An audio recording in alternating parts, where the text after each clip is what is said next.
eu, que Israel poderia estar desenvolvendo uma estratégia de limpeza étnica. O Valério também foi por esse caminho, o Milton também. Eu vou perguntar uma outra coisa. Quais que vocês acham que teriam sido ou são os objetivos do Hamas com a ofensiva do dia 7 de outubro? E esses objetivos que o Hamas eventualmente traçou estariam sendo alcançados ou o ataque do Hamas teria fracassado como estratégia? Com a palavra, Valério Arcari. Bom, nós não podemos saber quais eram os objetivos do Hamas. Nós partimos de uma premissa que é que as organizações políticas atuam de forma racional, ou seja, fazem análise da situação concreta, interpretam qual é a relação social e política de forças, tentam construir cenários, fazem cálculos de risco. Nós não sabemos quais foram os elementos que levaram à ofensiva do Hamas. Nós, evidentemente, como socialistas brasileiros, marxistas latino-americanos, nós somos solidários à causa palestina, o que não significa, como já alertou a Jandira, que nós tenhamos que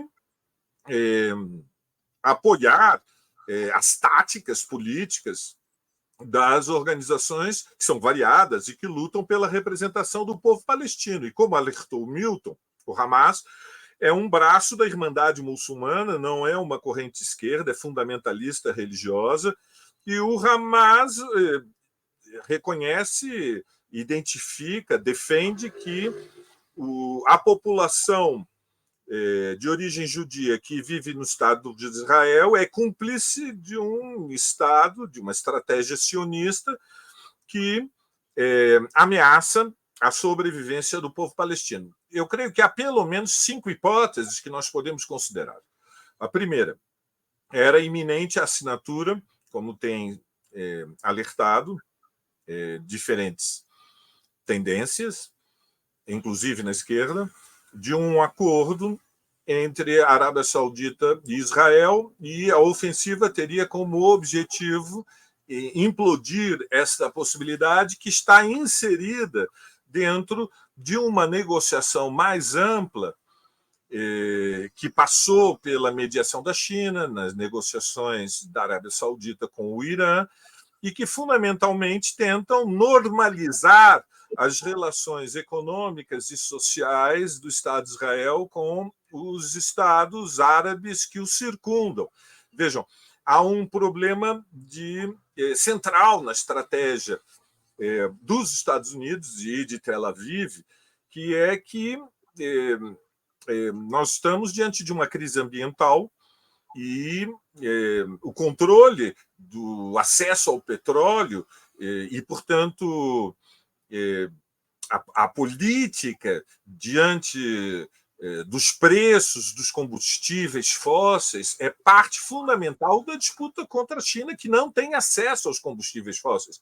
E, portanto, é uma das vantagens comparativas que o Washington tem em relação à China.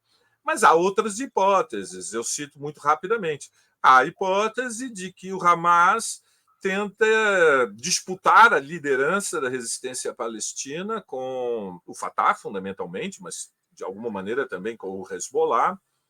Há uma hipótese que nós não podemos descartar, de que o Hamas esteja dividido, que haja luta interna dentro do Hamas e que esta operação militar seja a expressão de uma fração diante de outras. Enfim, há um cenário de grande incerteza.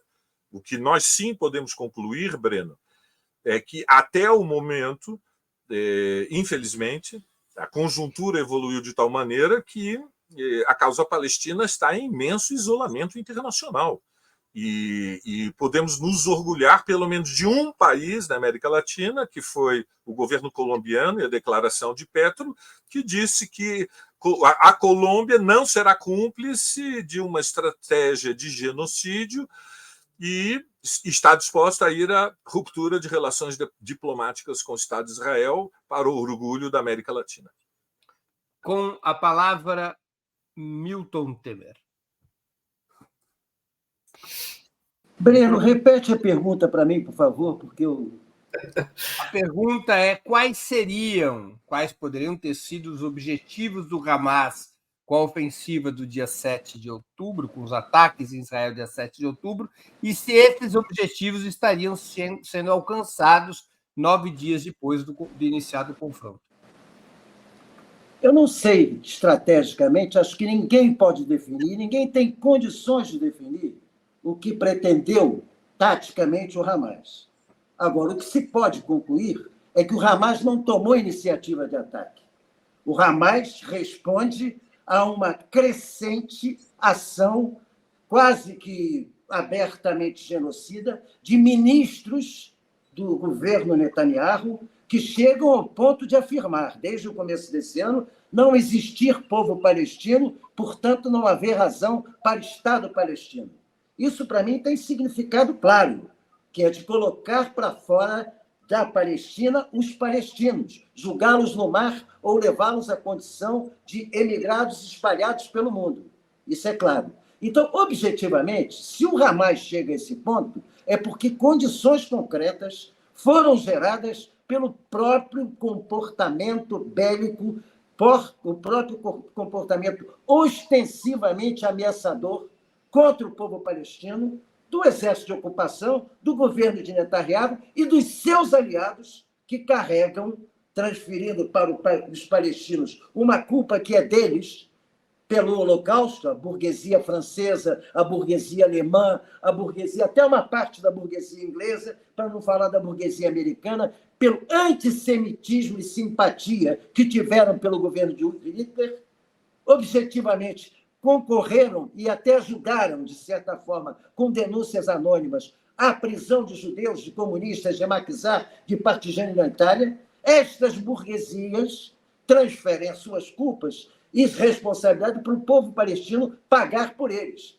Então, objetivamente, transforma Israel num instrumento de aplicação de pena permanente sobre uma vítima que é transformada em réu, que é o caso do povo palestino. Então, objetivamente, qualquer coisa, eu não tenho nenhuma afinidade com o Hamas. Minha afinidade palestina é com a Frente Democrática e Libertação da Palestina, fundada pelo médico marxista Jorge Rabach.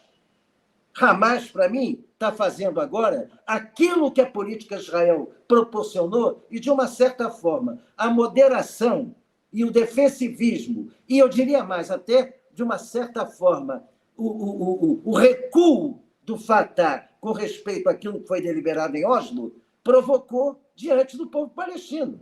O Hamas assume objetivamente a posição de combate contra a ocupação. É isso que aparece objetivamente. Então, eu prefiro olhar a ofensiva do Hamas não como iniciativa, mas sim como resposta. Certa ou errada? Não sei. Foi resposta e não iniciativa, como se pretende dar no genocídio da comunicação, de uma forma geral, da mídia corporativa.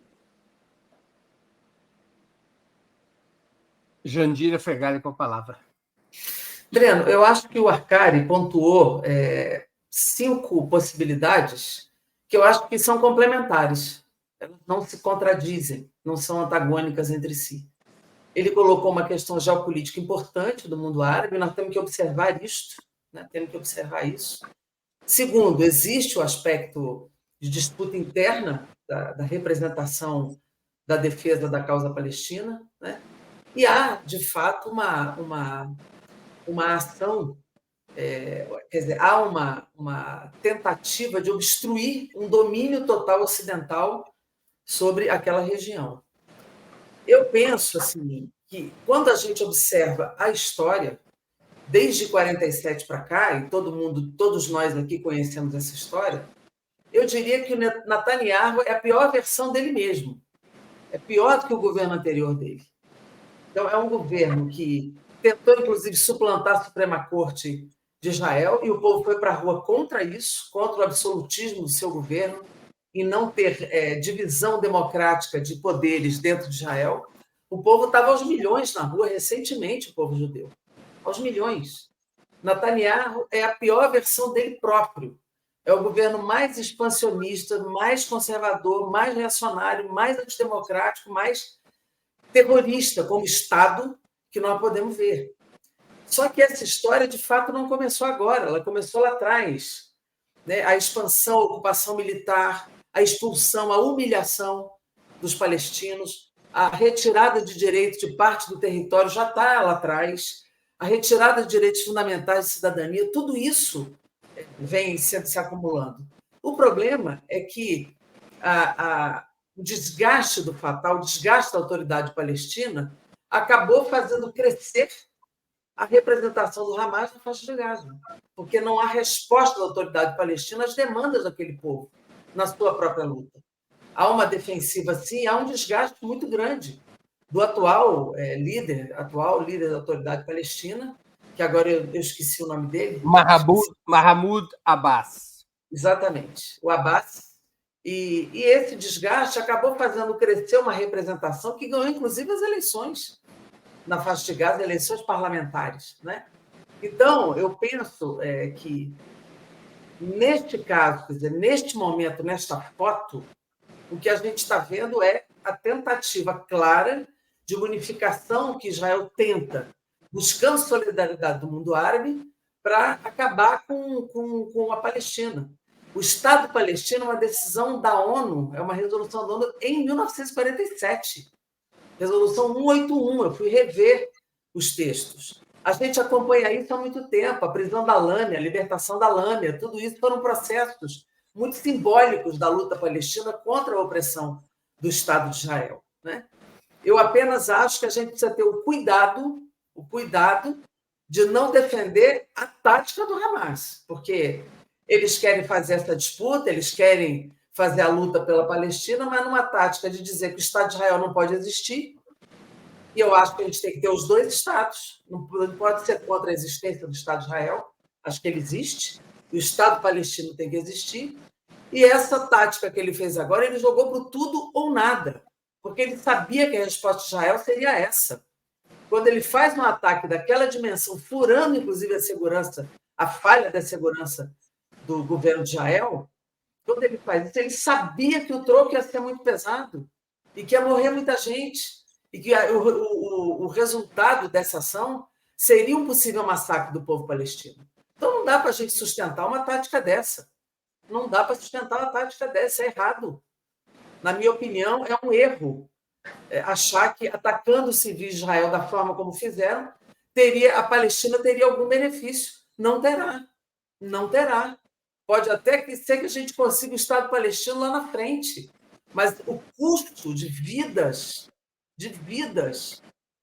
dos palestinos, de crianças, mulheres, homens, jovens, idosos, o custo de vidas é muito elevado.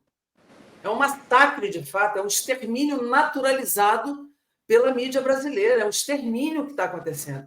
E parece que é natural, porque é uma resposta justa ao ataque do Hamas. A gente não pode aceitar essa naturalização. Não é uma resposta justa, não é uma resposta proporcional, muito menos ela é cirúrgica, num alvo militar, numa inteligência. Não é isso que está acontecendo. É uma guerra do Estado de Israel contra o povo palestino inteiro.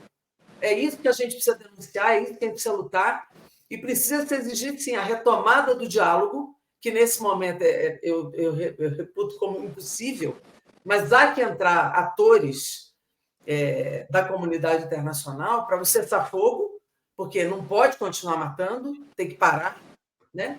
Para que se defenda o Estado palestino como uma possibilidade de médio prazo da paz mais duradoura naquela região, né? E que a gente consiga, de fato, assistir agora a essa tragédia humanitária, dar assistência às pessoas da Palestina, porque não é possível viver daquele jeito, com esse deslocamento absurdo da população de 2 milhões, 1 milhão sai de um lugar para se concentrar no outro, sem nenhuma condição de vida, sem nenhuma condição digna de sobreviver. Então, eu penso que, se o Hamas queria implodir os acordos, eu não sei se ele vai chegar nisso, se a gente vai conseguir, se eles vão conseguir isso, mas objetivamente o que nós temos até aqui é o extermínio do povo palestino pelo Estado sionista de Israel.